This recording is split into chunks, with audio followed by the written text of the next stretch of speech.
If you ever run into a ghost wedding procession at night, just walk away. But I ran straight up to the ghost bride's sedan chair and kissed her. I thought she'd rip me apart on the spot, but instead she turned red. She got all flustered and called me her husband, all because the King of Hell rolled out his matchmaking rulebook. I used those rules and some mind games to stay alive, and ended up as the most powerful man ruling over both worlds. In total darkness, the second I came to, I was in a coffin, and lying right next to me was a ghost bride. I scanned my eyes down her wedding robe and something was off. No limbs. She'd been stuffed into that dress. Then a cold, robotic voice suddenly kicked in.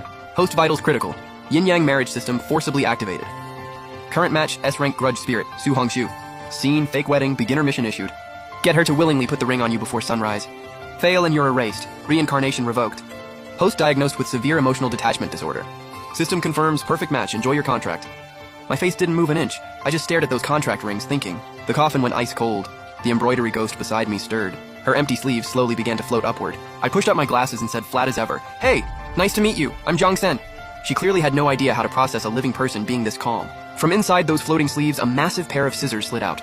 "Husband, your hand looks really nice." Her voice went sharp as the scissors crept toward my left hand. "Why do you even need this useless thing on your body?" "I don't like it. Let me cut it off for you. Once it's gone, we'll match, and you won't be able to run." Pure killing intent hit like a wave. The system started blaring alerts, but I just watched, and actually raised my hand higher to give her a better angle. "Miss Su Hongshu, based on your outfit and those scissors, I'd say you were a master seamstress in life." The scissors froze midair for just a beat. She let out a giggle. "That's right, I was the best. And I'm going to stitch you right into my body." I ignored the scissors and looked straight into her terrifying eyes. A master seamstress lives by completeness and symmetry. But you're not whole right now. 4 missing limbs ruins everything. You can't even pick up a needle anymore, that's the real loss. Her voice cracked into a shriek. "A loss? All because of that backstabbing man. He's the one who hacked off my hands and feet. You should die too!" The scissors shot up, about to come down. "That's exactly why I'm here!" I raised my voice and cut her off cold. I straightened up slightly. My commanding energy actually pushed back her dark aura. "System, pull up the shared assets clause in the marriage contract rules." I fired the order in my head. System replied, "Retrieved. You may utilize your partner's abilities within reason, once the initial contract is formed." Then I snapped, "Su Hongshu, go ahead and kill me. You'll still be the pitiful ghost who can't even hold a needle. Your hate, your talent, all of it will just rot in this box." The scissors locked up. Confusion and conflict flashed through her hollow black eyes. For spirits this obsessed, hitting their trigger beats any talisman you've got. I caught that flicker and pulled back immediately.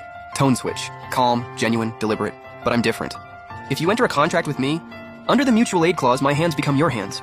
I will track down every single limb you lost, and sew them back on. Dead silence filled the coffin.